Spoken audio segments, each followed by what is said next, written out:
The senator mentioned that he was looking at legislation, but is there something that the Forest Service can do already before you even have to have legislation to try to handle disputes like this? And if I could also have a follow-up for Secretary Noem, how do you feel about your protection from the Secret Service, given what happened with the incident at the restaurant recently in Washington? I'm Evan Perez for CNN. Look, here's the deal. If this was in South Dakota, common sense would just say you sit down and figure out whether or not the fence line is right. This is not complicated. So you work your way through it. Neighbors would do this on a regular basis. If you thought you were in the wrong spot, or you had a survey that had been done 100 years ago and you needed to update it, or perhaps a creek had changed direction, or anything along that line at all, common sense would say you come on in, you sit down, you work your way through it. I meant that when I said this should not take an act of Congress. I don't think during this administration, with the approach that President Trump has taken, I don't think you're going to find him out going after farmers and ranchers because of a boundary dispute. I think what you will find during this administration is one where they sit down and they work their way through it. Whether it's because of an issue surrounding a waterway or because of a meandering creek or anything along that line at all.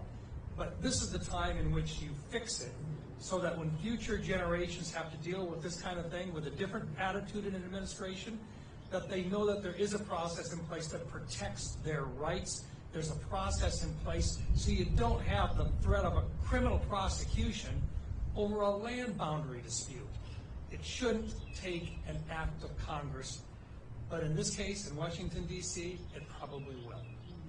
And let me just address very quickly the Forest Service. We are under a significant reform analysis and reorganization, and so news will be coming out on that soon.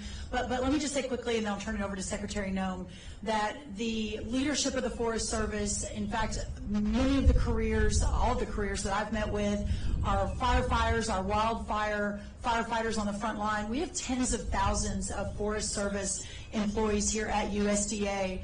And to a person, the ones that I have met have been hardworking and patriotic, and I'm so proud of that team that works to keep our countries and our forests safe.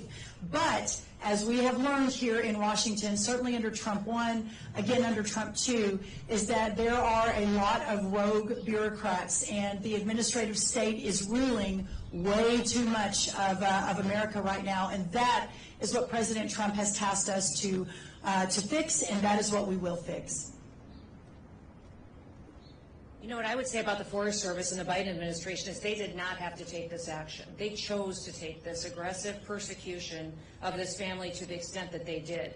There are already provisions in law that allow the Forest Service to resolve this and could have given the Maud family the land that their family has been on for generations without a fight like this, without a persecution like this. So this was a purposeful attack on their family and their freedom and their livelihood that, thank goodness, because of a new administration, we don't have anymore today. As in regards to your question, we have Sean Curran, who's the new director of Secret Service, who I have full faith and trust in.